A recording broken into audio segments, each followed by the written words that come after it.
everybody, and welcome to this evening's meeting of the Income Generation Subcommittee meeting. This is a public meeting, and members of the public and press are permitted to report on the proceedings.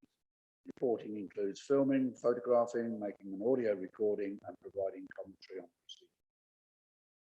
Please note this meeting is recorded and streamed live. These recordings are published on the relevant meeting page of the Council's website. By choosing to attend this public meeting, you are deemed to have given your consent to being filmed or recorded and for any footage to be broadcast. The alarm sounds, the premises must be evacuated immediately. Do not spend time collecting personal belongings. All emergency escape routes are clearly signed. Once you've left the building, the assembly point is the High Street opposite the Guildhall. And members and other speakers are reminded to use their microphones when speaking. So that's the housekeeping out of the way. Thank you.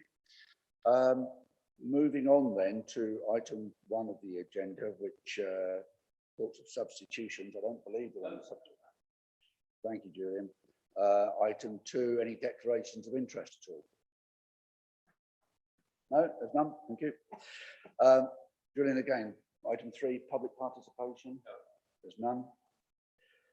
So leading on to item 4, which is the minutes of the meeting of the 9th of June. Is everybody content for me to sign them as an accurate record?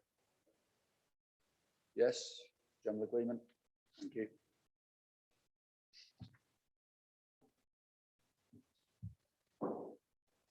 So that moves us to item 5, which is the first substantial item on the agenda, being the commercial strategy, which is being effectively revised, I think is the best way to probably put it. And Shane, you want to lead us through that, please? Thank you, Chair. Good evening, gentlemen. We have been approaching this question of revising the commercial strategy for some time through the committee, so it's taken a little while to work our way through the various implications of the changes that have taken place in government thinking around financing for local government. And it's the purpose of the update really is to refresh the strategy which we first accepted and approved 3 years ago, and to take into account those changes that have taken place. So it's a very simple document. Its primary purpose is to draw a line between the overall council's objectives, the city plan and the master plan and the other documents which govern the overall approach to the council, to translate that into activity at an operational level, and to recognise that that is not incompatible with a commercial approach. There is no reason why we shouldn't manage our services in a business-like way. And if that involves generating income as well as becoming more efficient in costs, then there is nothing wrong with that. That's a perfectly acceptable approach. And the strategy sets out the ways in which that supports the delivery of our overall objectives. So that's its purpose. That hasn't fundamentally changed very much. The only really significant change is to take into account the fact that because of the rules, the change from the HM Treasury around PWLB loans, we're now no longer in a position where we can borrow to acquire assets purely for commercial purposes. We can still acquire assets for commercial purposes, but if we do so, and if there is anything in our forward capital program that says we're going to do that, then we can't access PWLB for any purpose, not just for that purpose, but for any purpose at all. So it has put a significant restriction around that, but there are some exceptions. And just before I mention those, just to say that therefore, the main thing that's removed from the strategy is what was our risk assessment profile, which was there previously, because it no longer applies. We're not buying property for a commercial purpose, but the overall considerations remain. So in the event that we are looking to acquire assets or to invest in a program of activity which will generate income, then we'll take into account the worst and best case scenarios as we've done previously, and we'll continue to use that approach, taking into account these overall things. Now, the room that's left are set out there in paragraph 2.6, and so to some extent our commercial thinking might move itself towards these kind of areas of activity. So where the expenditure supports service spending, so if we are investing in something because of agricultural purposes, such as the arches, for example, is a good example of that. Housing is specifically set aside. So any work that we might want to do around generating housing or mixed tenure housing, which results in income for the council, well, that's a specific category. So there is no question, therefore, if it's defined as housing, then there's no grounds for the Treasury to disqualify that on the basis of accessing PWLB loans. Regeneration is a more complex one because it's necessary, I think, to define a failure in the market, or there's a problem somewhere that is not something that's going to be solved by the market. And if you look at situations within the city centre, for example, you know, the revenue position and how businesses are working, there's always going to be a question: will other businesses come in and take over those properties or invest in that way, or does the council step in? And if we can badge it as regeneration, then I think again we could access PWLB loans to do that. Preventative action is interesting again because that's where we're looking at a community use asset which is falling into disrepair, for example, or something where the council wants to stop something happening. Interesting question. What about a local shopping centre or a local, you know, street where there are a number of empty shops? Is it preventative action to purchase those shops and let them out for an income other than letting them fall into disrepair? So again, the question comes up, is anyone else in the market going to do that? Or can the council act?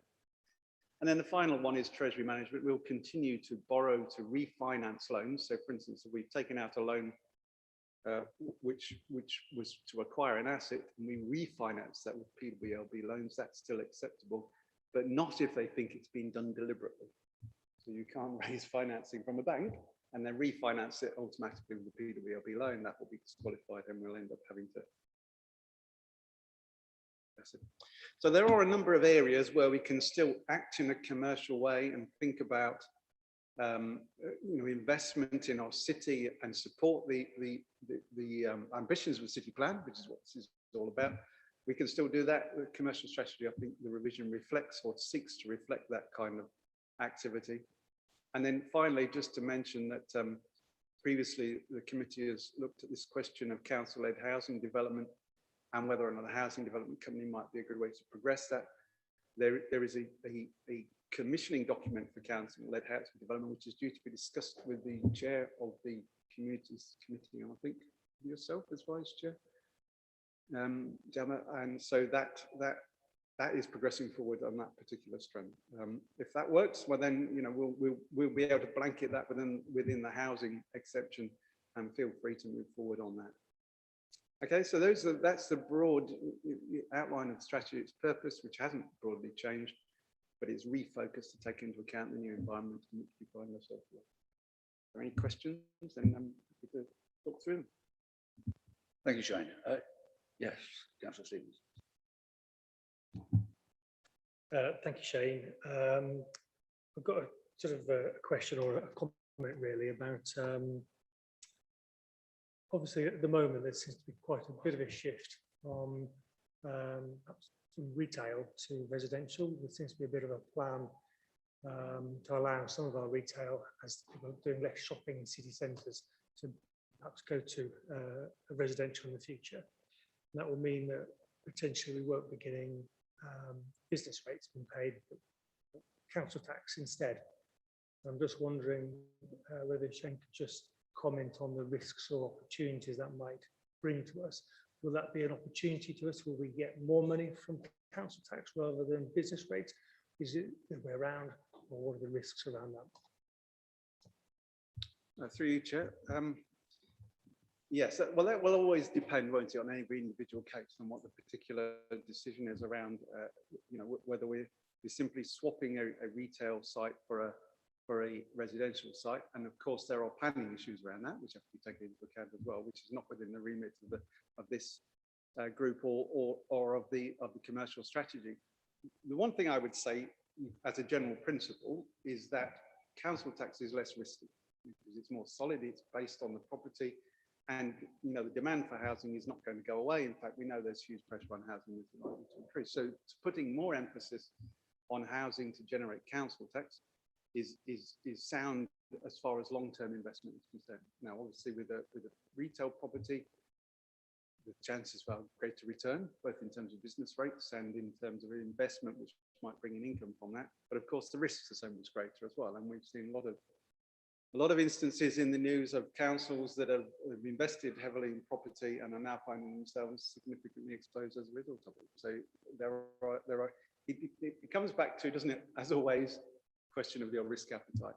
And from a point of view of a solid long-term risk, then investment in residential property and bringing more housing into the city will bring in more council tax and raises the possibility of long-term income stream compared to the business rates. So it's the less risky position to move. I'd also like to make a point about from the point of view of council tax and actually maximising the amount of council tax we get. I see in the strategy that it does mention about increasing the council tax base.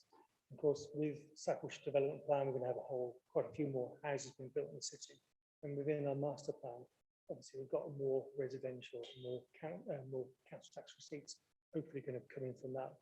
I'm just wondering whether the strategy should make perhaps a stronger play on that as being one of our things that we will do in the future, is to maximise the council tax base. It is mentioned, I know, but whether we could strengthen it up in the strategy. Well, through you, Chair, I'm happy to be guided by the committee on it. I was just going to say that it might be worth sort of sowing a seed at this point and saying about, perhaps to some extent, the purpose of this committee and income generation, insofar as beginning to see the committee as a playing field area for what should be projects, big projects, presumably, to get income in to this city council, wherever we possibly can. And I think we might be going a little bit off area when we're talking about council tax income within an income generation committee, subcommittee of P&R. But I do take your point, and I know where you're coming from, but I think it's something that's open for discussion, maybe later, but certainly I think it's something that's been discussed before about the actual purpose of the committee. Okay. Thank you. Yes, Mr. Expanding on Louis' point a bit, Chair, and unfortunately, most of that South Yorkshire development plan doesn't happen within the city. So for me, the income generation bit of that would be, okay, do we do a boundary change? Because one of the committees I was at the other day, it was one of the papers I was reading. No, it was a committee meeting I was at the other day. People were talking about the development around Worcestershire Parkway would become part of Worcester City. Well, it's not. They will use our services, but they'll pay their council tax somewhere else. Okay, we're not going to collect their bins, etc. But so that's where I would see, maybe if that's an income generation idea. I mean, it's a pretty chunky idea and probably way beyond the powers of this committee. But yeah, you're right. But I don't see us getting much from council tax, Louis, as you describe it, because it won't come. But sorry, that was just to build on that. If I may, though, I've got two questions. The first one, Shane, and it's difficult, I know, it's around regeneration, and because the new rules about how we can use public works money haven't been tested yet. Someone's going to have to test them the first time round and say, well, we're regenerating a building to develop office space because there's a shortage of office space. I'm picking an example out of the air, by the way, to develop office space in the city because it's not been, the market hasn't delivered it in the last 5 to 10 years, but we know there's a demand. You might have guessed I've just come from someone who's saying, I've got no office space in the city. So what you believe or what you're feeling, sorry, and it is a feeling of the rigidity of that, what wiggle room are we going to have? Because for me, that would be regeneration. We're regenerating that building to provide a community requirement need. And okay, we're going to make some money out of it because people are going to rent the offices off of us. I think it's going to be a thin red line of some sort, or a tightrope. I don't know. What's your feeling, Shane? Sorry. Through you, Chair, I'm fairly optimistic about that. I mean, insofar as the rules, which are not all that clear, and perhaps it's deliberately that way, to allow I mean, what they've done is put the emphasis upon Section 151 officers to make that decision. So it's not as if there are hard and fast rules that says you can do this and you can't do that. But what is the general guidance is around where you're obviously buying an asset purely to invest, to generate income. And if the intention is to develop the site or to do something with it or to intervene in some way so that you change the nature of what it is or it becomes something else, then that's acceptable. That's appropriate. That's the kind of things that local authorities should be doing in their area. And they don't want to stop people doing that. It's, you know, it doesn't take a feat of imagination to know that the Spelthorns of the world have been buying fast, investing, what was it, £2 billion in properties? Is the area that's the target for this. So I would expect that where you've got acquisition of an asset which you change a little bit without changing all that much and generate a significant amount of income from, isn't going to trouble the treasury all that much. Thank you, and your optimism is reassuring.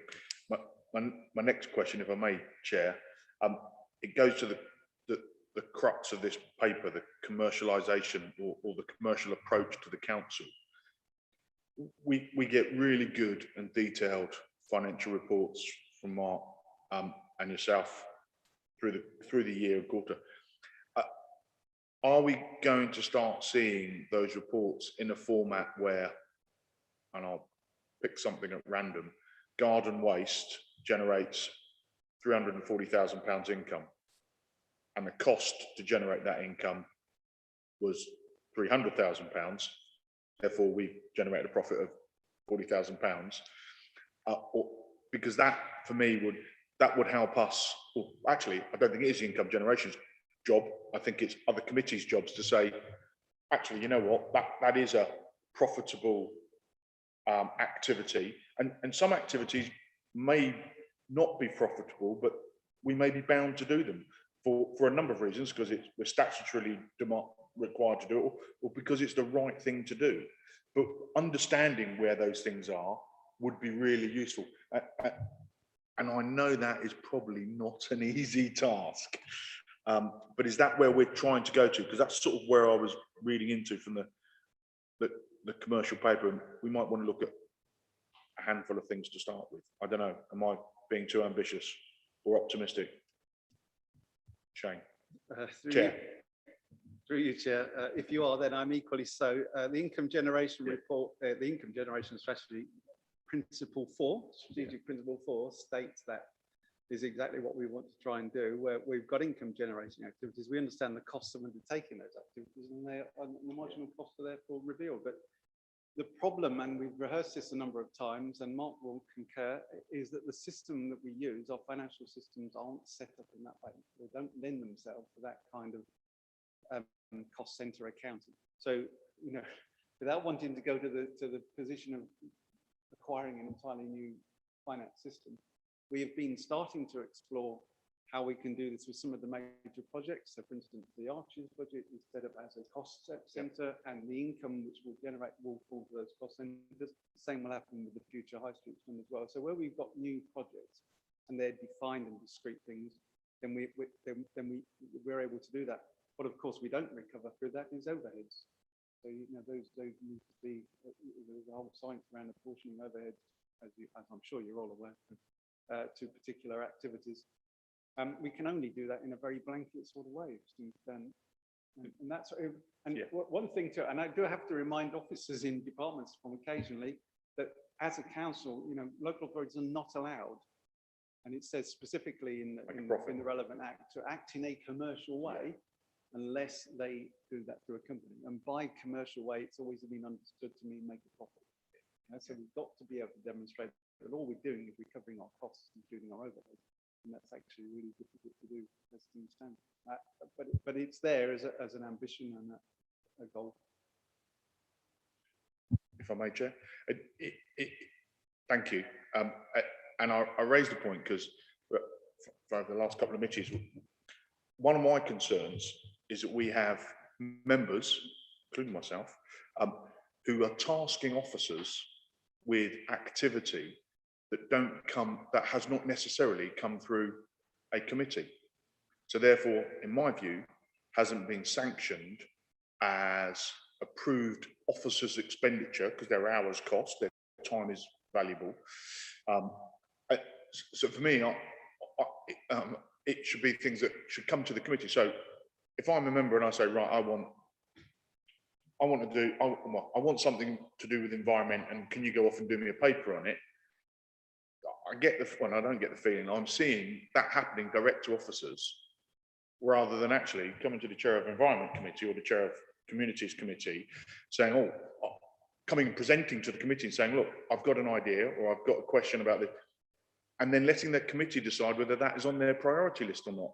Because the officers who support those committees are busy enough as it is. And it might be a really relevant thing that the committee have missed or haven't been brought attention to, and they add it onto their priority list. It might not be, and they say, no, sorry, we're not going to do that. Or we're not going to do it this week. We're not going to. And it's probably for outside of this committee of how that's dealt with. But I do see it does impact, because it's time of officers' time. And we all know that the officers are busy because, you know, committees throw loads of priorities and city plan at them to go and deliver on. That's a whinge, by the way. I don't expect a response, Shane. Thank you. Or a comment. Shane, you've got no need to comment. I'm sure officers will be supportive of it.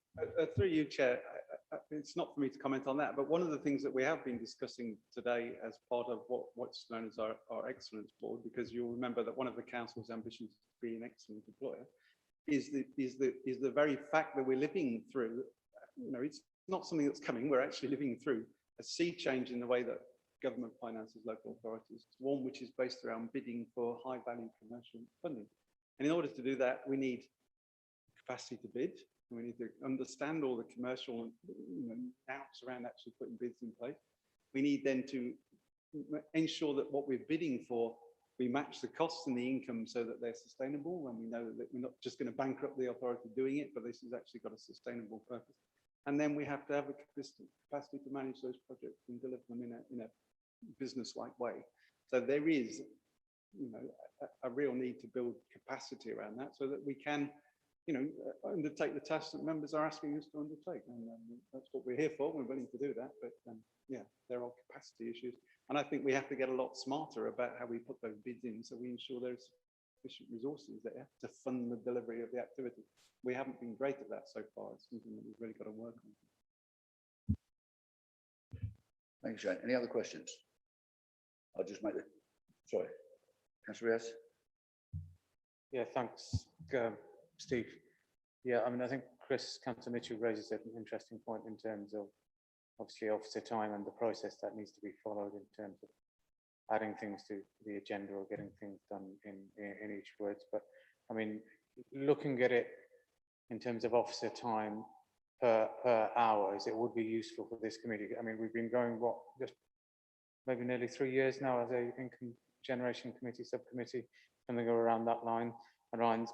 But it would be really useful, I think, for this committee, through you, Chair, to shout about, actually, this is what we've managed to achieve and this is what we're aiming to achieve.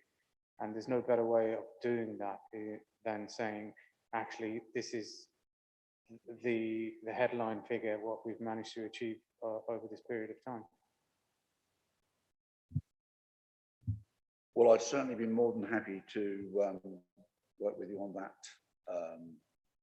as Chair and Vice Chair, to get that to a completion point, and also to look at what I was sort of saying and inferring before about the actual purpose of the Income Generation Committee, to try to ensure that we use the least possible officers' time that we need to run this committee, and at the same time look to decide what its actual purpose is in relation to looking at, are we just looking at proper income to the City Council, in other words, projects, rather than the type of issues that, well, in some ways that we have before us tonight, looking through each and every item that could be considered by other committees. Any views on that?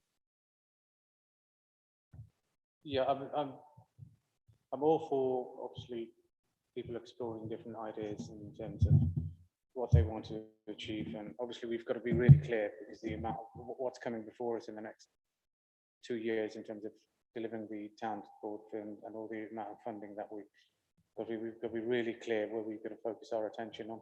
So I think that we need to make it clear amongst ourselves in terms of what we want to achieve. But I'm not averse to the idea of new ideas coming through this committee, through you, Chair, and through the Vice Chair, in terms of that, because that's what we're all about.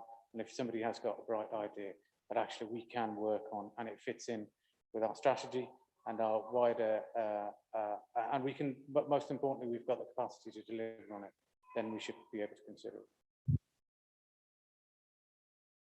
Yeah, thank you, Councillor Stephen. I'm a new member of this committee, as you know, and I know that from what Councillor Riaz has said, it's 3 years now since the committee's been running. And I do understand that when the committee first started, there was a sort of group work with some councillors where they got together and they had a sort of a discussion and want of a better word, a brainstorm of ideas. And I'm just wondering whether it's now a point in time where it should be done again. That's one thing I was wondering about. Maybe not as a committee meeting, but as a standalone meeting, as a workshop, more informal perhaps. And the other thing I would like to ask is, I know that from the commercial strategy which I've read, seems to be sort of like an equal weighting between cost savings and income generation. And why, as I say, as a relative newcomer to the committee, I don't really see a transparency on what those cost saving measures are going to be for the next 12 months. And I'm wondering whether we could see more transparency in what plans are, because I think we are going to have to save a significant amount of money. I don't know where they're coming from, and it'd be very interesting to see where those savings are going to come from. And you know, I would say that then maybe this committee should be helping to steer those things and scrutinise and make sure those things are being delivered and so on. That's sort of what I was expecting when I joined this committee. That's what we were doing, but I don't know whether that is the plan or not. All right, thank you. In relation to that, Shane, is that something that could be considered? But I'm not sure again whether it's right for this committee. Yeah, through you, Chair. I mean, so that is why we have a commercial strategy and a separate income generation strategy, because it's the income generation strategy which focuses on the work of this group in particular, takes the income side of that overall commercial prospect. The efficiency side comes through into the income and efficiency plan, which we review every year and forms part of the medium-term financial plan. But the last one we set was for 2 years, so we've got another year to go of that. I think it's mentioned in one or the other document, there's £160,000 additional income expected from that, as well as some efficiency savings still to come. Having said that, the current position has been slightly obscured because members will be aware that we ran a voluntary redundancy exercise, and that wasn't considered as part of the initial program for that income and efficiency strategy. So it has changed the deal. Now I can confirm that the overall savings achieved through that process more than met first year's requirement from the income and efficiency plan. So it is working. We do have that, but it runs through the Policy and Resources Committee rather than this committee. This committee focuses on the income strategy side. So if I can summarise it, make sure I've understood this correct. The overall strategy is for both income generation and also cost savings, and that's what we talked about just now. But really, this committee is only really focusing in on income generation. Okay, just on. Okay, thank you. That's correct. No, thank you, Councillor Stafford. Thank you, Chair. I suppose my observations on the same sort of theme is that, in my mind, going back to the days of Councillor Roger Knight, where he was banging on for a long time for the formation of a committee such as this, was to look at the big stuff, the big projects, the big ideas that could be, could be sized up feasibility studies done and then chosen to be whether be implemented or not, and then managed on the basis of which projects would generate an income. And I'd add to that spend to save measures where you make an investment not to generate an income, but it will pay for itself over time. What I struggle more with is when I see things that are really what I'd say are operational or day-to-day, whether it's getting an extra few £1,000s from Guildhall room hire or extra brown bin collections. I think to me those should be very much left to day-to-day operations, and by all means within the running of the council, targets are placed through the through the management chain and targets are set and so forth. But for this committee meeting as few times as it does a year, and just as an aside, if it's only meeting 4 times a year, why do we have a meeting in June and July? Should really be sweating the big stuff, and that's to me what the focus should be on, not a few grand here, a few grand there, which really should be day-to-day management and where necessary in the relevant committee that where those areas can be thoroughly understood, especially where there's often quite a lot of different dynamics going with fees and charges, where you've got competition from other entities, or you might want to incentivize certain uptakes of certain activities, rather than it just being a sort of black and white number. So those are my thoughts in terms of the committee. Thank you. I appreciate they were comments and thoughts as opposed to a question, but they're well taken in light of all that's been said so far. But as Riaz, you want to... Thank you. 2 points, Chair. One, as a response to Councillor Andy Stafford's point, I completely understand where he's coming from in terms of the bigger picture, but it's been over the 3 years that we've been formulated, we've been testing, we've been feeling, we've been naturally progressing and learning as we kind of go on. And it's been a good learning experience for us in terms of delving. We've had some big money stuff, so to speak, the headline stuff come before us. And as a committee, we've come to a decision that some of it hasn't been right. And it's been that natural morphing into the bigger stuff that we're gradually working towards. So, I mean, all I would say is obviously don't run before we can kind of walk, and there's a few steps before we can get into some of that meatier stuff, but we're heading in the right direction. And through all the skills that we've got, we will eventually get there and deal with that. Some of the smaller stuff is important, but I understand some of it we can take a step back from. We've agreed it. We've been through the various chairs that have been in this position. We've agreed it. We just let it naturally morph, and we can just take a snapshot of it and bring it back. So on that point. Secondly, more on this paper, Chair. The 2 questions, or the main question I have, does it give this income generation committee the flexibility and the freedom to carry out what we want? And that's a real question I'm asking officers here. Does it restrict us in any way from achieving our overall ambitions? Are we tied to the hands of other committees, being a subcommittee?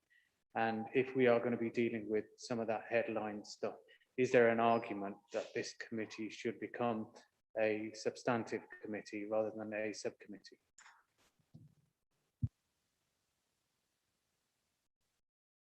Through you, Chair, it's not really for me to comment on. I think that's a matter of difficult consideration for the council member. Yeah, I think it is a matter for us to have a discussion on. I also think it's probably a matter for the leaders to have a discussion on as well, if they consider that the other committees are either not sufficiently involved to take on all of what we've been doing over this period of time. We're a subcommittee of P&R. It's whether or not P&R would need anything further from us to make it into a full committee. I suspect that they would probably say that we could deal reasonably well as we have been in the past, but merely looking at the probably the bigger projects as we go ahead that are coming up and will be coming our way, I'm sure. So if there's one other question, Councillor Mitchell. Sorry, Chair, it's a point really trying to, I think we're sort of almost in violent agreement with subtleties between us all. And I think it shows ambition of the committee and the members of it. I think we want to get into the big stuff and start focusing on that. And sometimes I think we're distracted is not the right word, but we spend time on things that I'll choose my words carefully so I'm not being considered as being flippant. The rising refuse charges or whatever, much as Councillor Stafford alluded to earlier, I think they sit better in environmental committee because they have the detail of that and it's there. We seem to get, though it comes to us, and I can sort of see why, but actually I'd rather be looking at, right, these are the, going to Councillor Stevens' idea, these are the 5 ideas we've come up with. Let's focus on those. Next committee meeting, we're going to get papers on 2 of them and we're going to drill down. And so, and be measured on the fact that, you know what, in a year, we either have or haven't come up with a substantial couple of courses of action which we can invest in to go and generate income that will alleviate pressure from the medium-term financial plan. Because that's for me, that's what we're here for. Whether we're the best people on the committee, our leaders have selected us, probably group leaders, because they think we are within our groups or passionate about it, to go and identify opportunities where we can generate income as well as improve the city. So I think we're all on the same page. I just think it's taking a little bit longer to get there than some of us are happy with. And it's difficult, I know, but I, as a member of the committee, I'm happy to be maybe have a couple more meetings if we need to, or be put under the pressure to come and do a workshop, of which we can include all the members of the council. There's no reason why it's just us. We're not the beholden of good ideas, although probably suggest we are. But no, I'm not saying we're the brains of the outfit. We're definitely not the looks. But no, seriously, I do think we need to get some pace and momentum and prove our worth and say, right, you know, this is what we've generated. These are the ideas. And if council members don't like it, well, that's fair enough. But rather than chug along, and we have done some great work, Shane, I agree, because the King's Court ideas will be generate. So we can get there. We just need to drive ourselves. Sorry, Chair. Yeah. Yeah. Rather than be a hand-me-down committee, be a innovative, put forward the ideas committee. Yeah, let's challenge P&R. Councillor Stafford.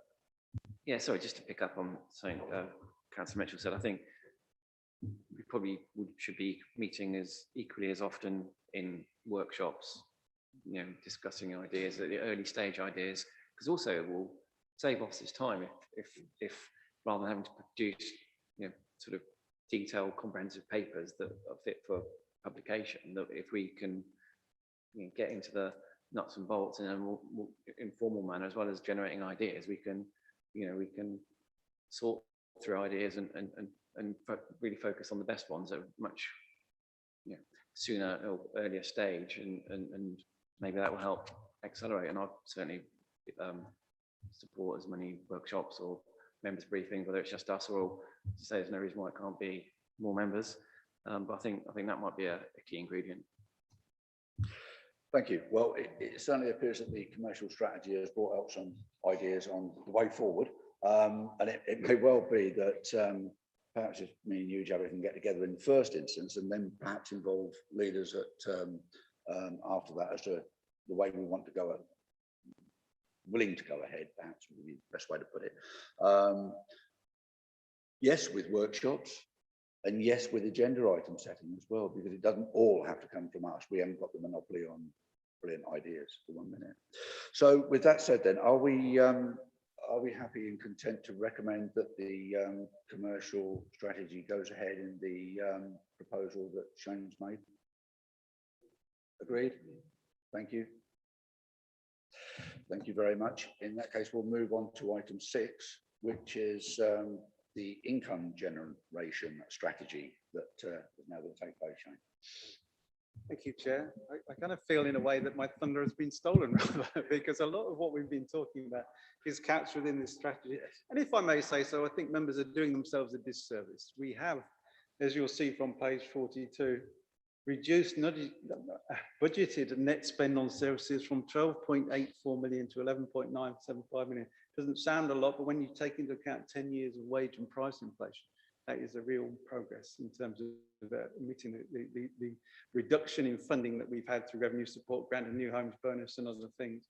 And the part that income has played in that, since we set that policy of, that strategy, the policy, the council's policy set by members to look at the big ticket items and look at the smaller things as well. Those small things amount to an increase of 651,000 in those 3 years. That's just the little bits and pieces. We've also, through the major pieces of work, we're now at 1.113 million for property rentals, which we were 900,000, which have come from purchases approved by, worked through, scrutinised by this committee. And of course, as Councillor Riaz has pointed out, there have been a number of very big items which we looked at very thoroughly, very carefully, decided they weren't for us and moved on. So, I think the committee has done, a lot of really progressive work over the last few years, and that includes things like the hockey centre, which is due to open shortly, which is an investment from this committee, the tennis provision, which is making the most of those courts now, which weren't there before. So, and we've also supported swimming within the city. And so there's quite a wide range of activities which the committee has got involved in and supported and promoted. And we have it continues. We have an item later on in the exempt part of the agenda, which is just those kind of things that we've been talking about. So the purpose of this strategy is just to bring all that up to date. And I think the thing that struck me, and I'll just dwell on this one item really, is how progressive we've become in terms of income generation. Because the first thing I did when I took over as the officer responsibility for this committee was to look at our budgeted income and our actual income, and you showed straight away that if we were budgeting at the level of the income we were generating, there'd be £600,000 going into the budget which wasn't there. Now, for spending on services and for members to decide how they want to deploy. We now, if you look at the table on page, forgive me, an IT breakdown, so I'm reverting to the traditional method using ruffling through the papers. So it's on page 46 of the agenda item. You can see that most of the income generation activities now have a progressive budget, where the budget is stronger than the income that had been generated on average over the past 3 years. Now that just reflects the extent to which we've pushed for services to think about how can we generate more income from this, how can we be more progressive. Now, it could be argued it's riskier, but on the other hand, we are actually progressively trying to push forward our income generation activities and find ways in which we can make the most of the way that we're doing things and the changes that are taking place. So that my original intention in terms of doing the overall summary for this was just to reflect on the changes that I've made to the overall strategic principles. And then I realized that actually I'd changed them all. Just a couple that I would dwell on. One is around the income contingencies. So we recognize, and this was a question which was put directly to me at the audit committee the other night, that we are taking more risks in terms of income generation, therefore we have to protect ourselves. And so we've got the business rates risk reserve and the income contingency reserves in place. And it's worth noting, amongst all of the other things that we've discussed, the council's now got more reserves than it's ever had. We're in a very strong position with regard to relying on that, and that has become as a result of the various activities and the approach that we've taken. And the other thing that I just want to reflect on is that we've retained the development fund. So this was the fund which we set up in order to be able to invest in properties and so on to generate income. And I've kept it there because that drives the overall borrowing limits for the council. So we're retaining quite high borrowing limits. So if we do identify those things which are exceptions to the PWLB rules, then we're in a position to make a decision quickly about investing and progressing towards those. So that element, it could be argued that we should do away with that as we don't have the same approach anymore. But I think it's important to keep that so that we still have this capacity to invest, to grow. That's the intention behind that. Other than that, most of the strategies, while the strategic principles are different, they point to the same sort of proposals, which is short-term thinking, the time blue sky thinking that we've been talking about.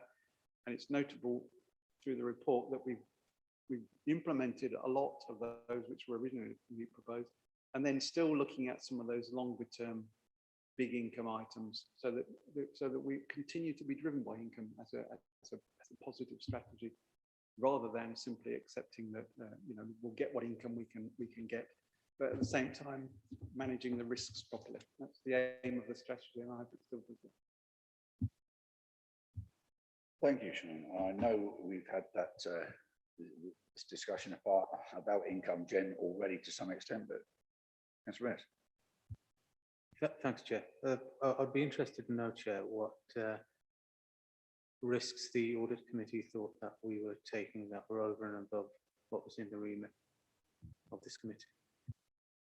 Through you, Chair, that was in relation to the health of the city's businesses. So the concern was around how much business rates income we're generating, whether that was now under threat as a result of COVID and the disruption to the city and the wider economic climate. So the committee was looking for assurance that we had got sufficient, we've given sufficient thought to mitigating the risks inherent in that. So it was around business rates primarily. Thank you for that. I think in fairness, it's worthwhile mentioning that, again, and perhaps repeating what Shane has said, that we have, as a committee in the past, looked at some very, very big project stuff, but have actually found that it wasn't suitable, it wasn't for us, and therefore the risk wasn't being taken, weren't prepared to take it. So it does work both ways, that we don't just go into a business venture without thinking about it, basically. Thank you. Any other questions at all? No, thank you. In that case, are we content again for the income strategy to be recommended as proposed? Yeah, thank you. Yes, Chair. Just like to congratulate the officers and the committee for achieving what we've achieved so far. Thank you. And that's seconded. We'll move on to item number 7, the Q1 performance, please. I take it, is that Mark? Yeah.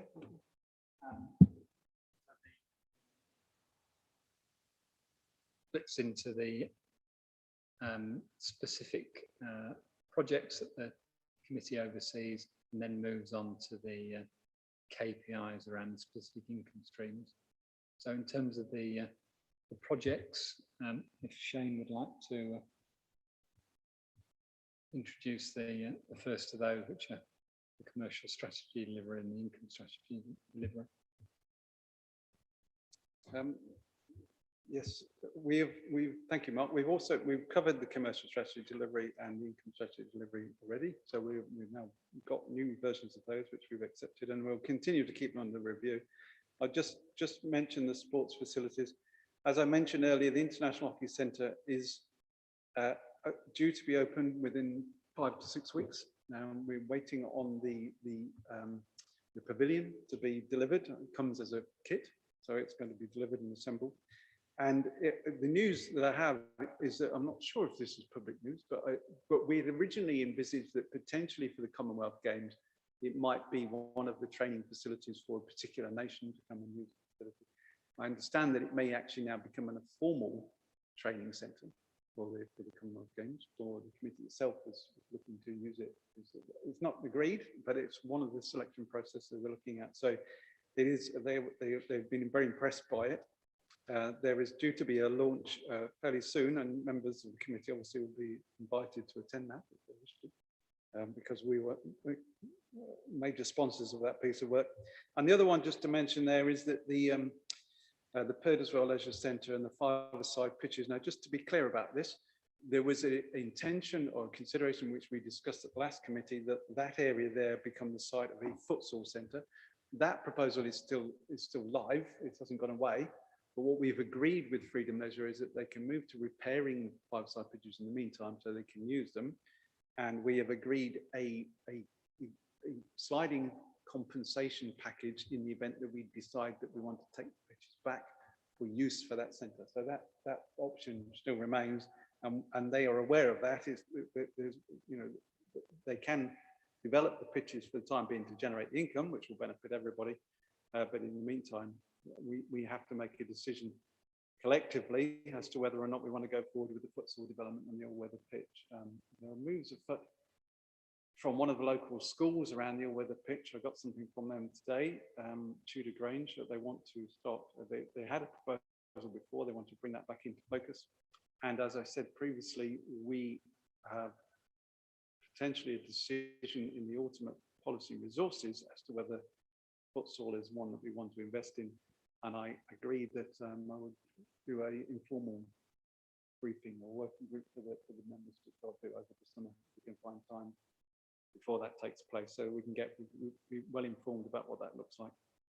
And in terms of the housing enabling strategy, it was mentioned earlier on, the procurement specification is being reviewed by us and is going to be shared with the Chair and Vice Chair of Community Committee shortly. During August, we can start to procure that, and that will address, for purposes of this committee, whether or not the housing development company is the vehicle for improving and extending our housing development work. So those are the performance bits. Do you want to any questions on those before we go straight on to the actual performance indicator? Thank you, Chair. Sorry, just a question about the site at Herd as well, which could potentially be a sort of futsal hall.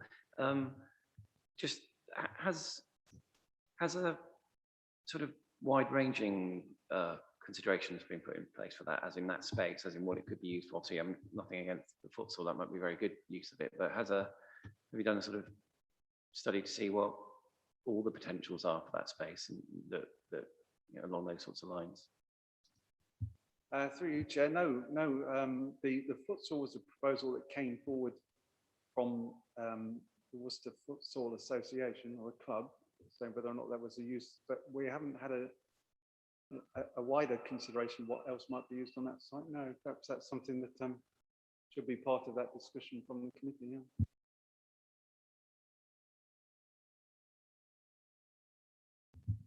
Okay, thank you. Any other questions? Motion to. No, Chair, only that obviously we had a really positive discussion about the potential of futsal in this committee at our last meeting, and obviously I think we were due a briefing, which I'm sure will happen, and obviously based on that we will then either procure or get the Futsal Association to come up with a business plan. But I'm really keen to see that. Through you, Chair, I mean there is a business plan already prepared as part of that, so we'll discuss. Thank you. Thank you. Moving on to the KPI graphs, I'll focus on the larger income streams. So if you move to the third graph, which is trade waste, you can see that the level of income for each quarter has improved as we move out of the effects of the pandemic, but is nevertheless still below the orange budgeted line. That's partly because of a number of businesses are still not operating at capacity, but also that the council's two largest customers in this area are still not operating fully, and once those return in the autumn, then hopefully the income will pick up back up to the levels of the budget. In terms of garden waste, as we've said before, this has been one of the few success stories of the arising out of the pandemic.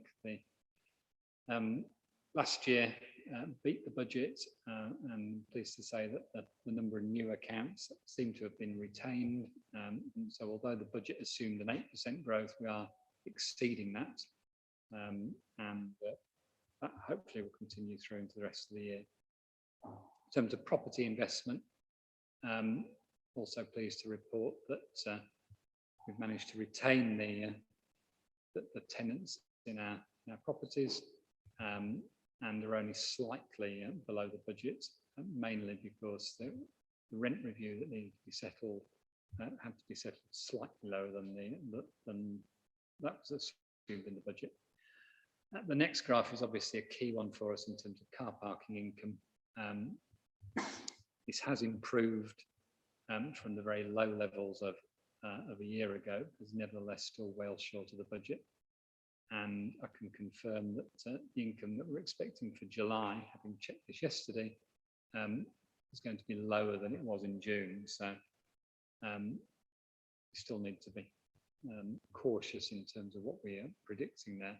But fortunately, if you recall, back at the time of setting of the budget, we recognised that this would be an issue and built a contingency to allow for that into the budget. And the current signs are that that contingency will be about right, and we should achieve the amount we budgeted. The bereavement income, obviously this has been somewhat volatile over the last 12 months. And as you can see, it has fallen up and down as the pandemic has taken effect. We also have the ongoing issue of the increased local competition. So it remains to be seen whether we will achieve the budget there this year.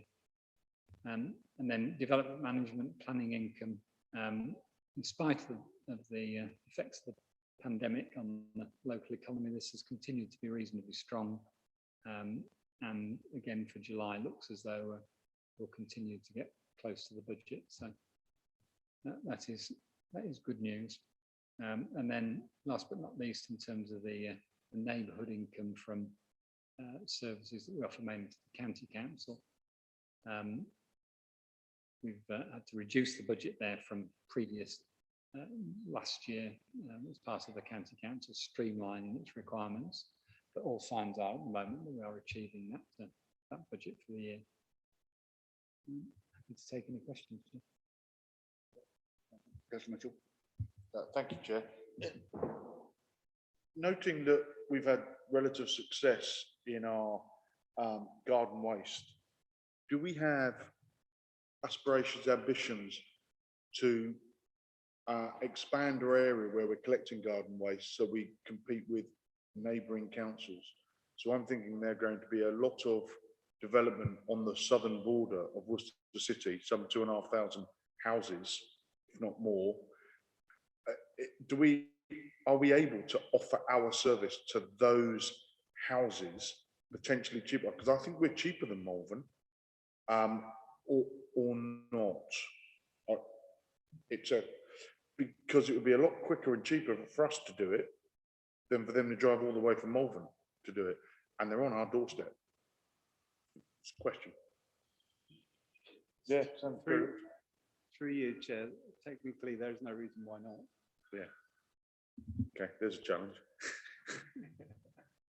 Sorry. While we're on that topic, I would make mention of the fact that it's very worthwhile to note that the most southern sort of area, St. Peter's, has areas within it that are actually witch haven. So you get two lots of lorries travelling in the same roads, collecting different bins. So the point is well made. Thank you. Any other questions at all? No? In that case, are we happy to note the performance figures as given? Yeah, agreed. Thank you very much. Right, moving on to item 8. Any other business? Anything anybody wants to make mention of as an urgent matter? No?